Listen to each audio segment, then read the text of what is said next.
ఆ మహనీయుడు కనుక ఈ దేశంలో ఇంత గొప్ప రాజ్యాంగం కనుక అందించి ఉండకపోతే ఈ దేశం ఏమైపోతుందో అని ఒక ఆందోళన మాత్రం గొప్ప మిగిలి ఉన్నది.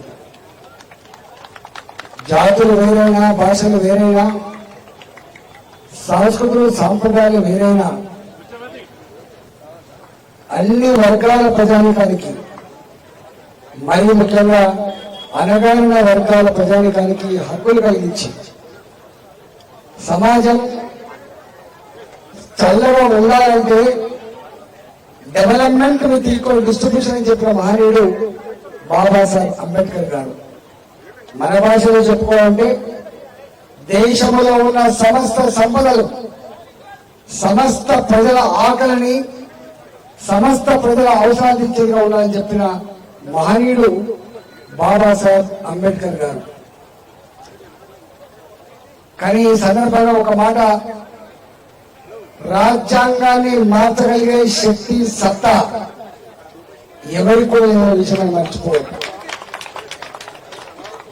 ఇవాళ ప్రపంచంలో అనేక దేశాలు ఉన్నాయి, కానీ ఇన్ని వైవిధ్యాలతో కూడుకున్న దేశం మన ఒకటి మాత్రమే. ప్రపంచంలో ఎక్కడ కూడా ఇన్ని వైవిధ్యాలు ఉండవు.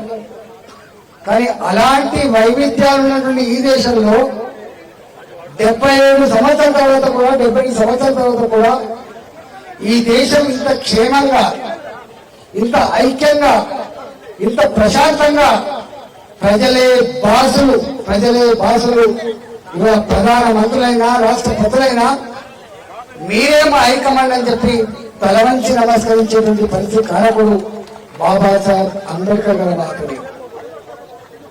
ఇవాళ ప్రధానమంత్రి అయినా, రాష్ట్రపతి అయినా, ముఖ్యమంత్రులైనా, గవర్నర్లైనా మాలాంటి వాళ్ళకి ఎమ్మెల్యేలు, ఎంపీలు కావాలన్నా కూడా రాజ్యాంగబద్ధంగా సంక్రమించబడ్డ పదవులు తప్ప అమ్మిస్తే వచ్చేది కాదు, నానవిస్తే వచ్చేది కాదు, వంశ పారంపర్యంగా వచ్చేది కాదు, రాజరికంలో భాగంగా వచ్చేది కాదు.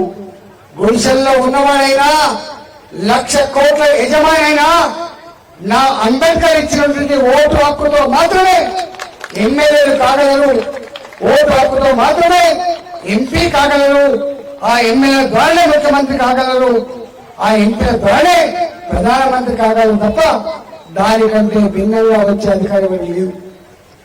అందుకనే ఇవాళ ఎవరు వచ్చినా, వేదిక ముందుకు వచ్చినా చరిత్ర నిర్మాతలు ప్రజలు మాత్రమే చెప్పి ఎలివెత్తించాలన్న బిడ్డ బాబాసాహెబ్ అంబేద్కర్.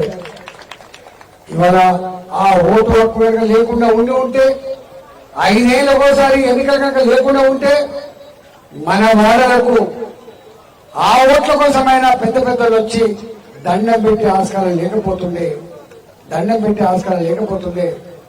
మనకి నచ్చకపోతే ప్రజా కంటక విధానాలు అమలు చేస్తే ఇవాళ మార్చే అధికారం కూడా లేకపోతుంది. కానీ మార్చే అధికారాన్ని 5 ఏళ్ళకోసారి బాబాసాహెబ్ అంబేద్కర్ కట్టబెట్టింది. కాబట్టి ఆ మహనీయుడు ఇచ్చిన రాజ్యాంగం, కల్పించిన హక్కులు, పేదవాళ్లకు ఏ సేఫ్ గార్డ్స్ అయితే ఇచ్చిందో అవన్నీ ఎవరు కూడా మార్చలేడు. అది మళ్ళా మార్చగలిగే శక్తి ఇవాళ మరో అంబేద్కర్ పుట్టాల్సిందే తప్ప ఇంకోటి లేదు. కాబట్టి ఈరోజు యాద్గారిపల్లి చౌరస్తాలో ఇంత గొప్పగా ఈ కార్యక్రమాన్ని ఏర్పాటు చేసిన నిర్వాహకులకు, పాల్గొన్న అన్ని పార్టీల నాయకులు శిరస్సు వంచి నమస్కరిస్తూ సెలవు తీసుకున్న బాబాసాహెబ్ అంబేద్కర్, బాబాసాహెబ్ అంబేద్కర్, బాబాసాహెబ్ అంబేద్కర్, భారత రాజ్యాంగ నిర్మాత బాబాసాహెబ్ అంబేద్కర్.